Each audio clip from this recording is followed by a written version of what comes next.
ചുട്ടു പൊള്ളുന്ന ഈ ചൂടിനെ തണുപ്പിക്കാനായിട്ട് ദേ നമ്മുടെ അവിടെ നിന്നൊരു മഴയൊക്കെ കിട്ടിയിട്ടാ. പാറുക്കുട്ടി ദേ മഴയത്ത് നല്ല കുളിയാണ്. പുതുമഴ കൊണ്ടു കഴിഞ്ഞാൽ ചൂടുകുരു പൂന്ന് പറഞ്ഞ കാരണം പാറുക്കുട്ടി മഴയത്ത് നല്ല കുളിയാണ് ട്ടാ. നമുക്ക് ഇന്ന് രാവിലത്തേക്ക് നല്ലൊരു ദോശ ഉണ്ടാക്കാല്ലേ. തലേ ദിവസം നമ്മൾ മാവ് അരച്ച് വെക്കാനായിട്ട് മറന്നു പോയിട്ടുണ്ടെങ്കിൽ ഒട്ടും വിഷമിക്കണ്ട. ദേ ഇങ്ങനെ ഒരു ദോശ ഉണ്ടാക്കി നോക്കുക. അപ്പൊ ദേ നമ്മൾ അതിന് വേണ്ടിയിട്ട് ചുവന്ന പരിപ്പാണ് ട്ടോ എടുത്തേക്കണത്. നമ്മൾക്ക് ആവശ്യത്തിനുള്ള പരിപ്പ് എടുത്തിട്ട് നമുക്കത് നന്നായിട്ട് വെള്ളം ഒഴിച്ചൊന്ന് കഴുകി എടുക്കണം. നന്നായിട്ട് തിരുമ്മി കഴുകിയതിന് ശേഷം നമുക്കതൊരു മിക്സിയുടെ ജാറിലേക്ക് ഇട്ട് കൊടുക്കാം. പിന്നെ നമ്മൾക്ക് അതിലേക്ക് റവയാണ് ഇട്ട് കൊടുക്കുന്നത്. വറുത്തതോ വറുക്കാത്തതോ ആയ റവ ഇട്ട് കൊടുക്കാം. പിന്നെ ഒരു പാത്രം ചോറ് ഇട്ട് കൊടുത്തു. പിന്നെ ഒരു തക്കാളി കട്ട് ചെയ്ത് ഇട്ട് കൊടുത്തു. പിന്നെ ആവശ്യത്തിന് വെള്ളം കൂടെ ഒഴിച്ചു കൊടുക്കുക.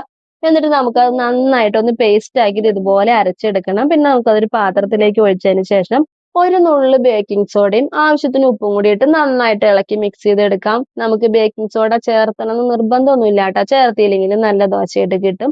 എന്നിട്ട് നന്നായിട്ടൊന്ന് ഇളക്കിയിട്ട് നമുക്ക് അപ്പം തന്നെ ദോശ ചുട്ടെടുക്കാം കേട്ടോ. വേണമെങ്കിൽ ഒരു 10 മിനിറ്റ് വെക്കാം. നമ്മളിതേ അപ്പം തന്നെ ദോശ ചുട്ടെടുക്കുകയാണ് ചെയ്യണത്.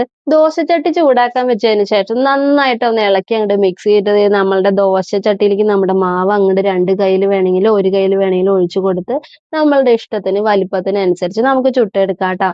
നമുക്ക് നല്ല സോഫ്റ്റ് ആയിട്ടുള്ള ദോശ കിട്ടും. നമുക്ക് അതിലേക്ക് ഇത്തിരി നെയ്യും കൂടെ ഒഴിച്ചു കഴിഞ്ഞാൽ അടിപൊളിയാണ് ട്ടാ. അപ്പൊ ദേ നമ്മളുടെ ദോശ ദേ ഇവിടെ റെഡി ആയിട്ടുണ്ട്.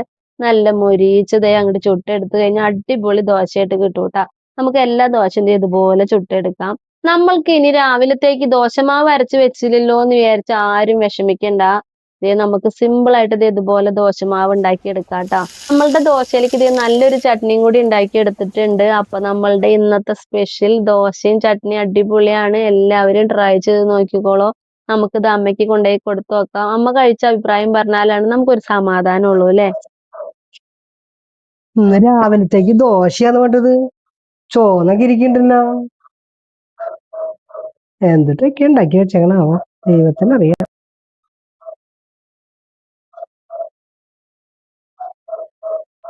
ചോന്ന കളറൊക്കെ ആയിട്ട് ഇരിക്കണ്ടേ, എന്തിട്ടൊക്കെയാണാവോ, ദൈവത്തിനറിയാം. തിന്നോട്ടെ.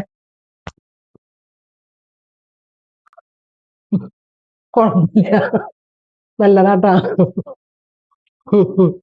ഞാൻ കളർ കണ്ടപ്പോ തിന്നാൻ പറ്റാമോ എന്ന് വിചാരിച്ചു.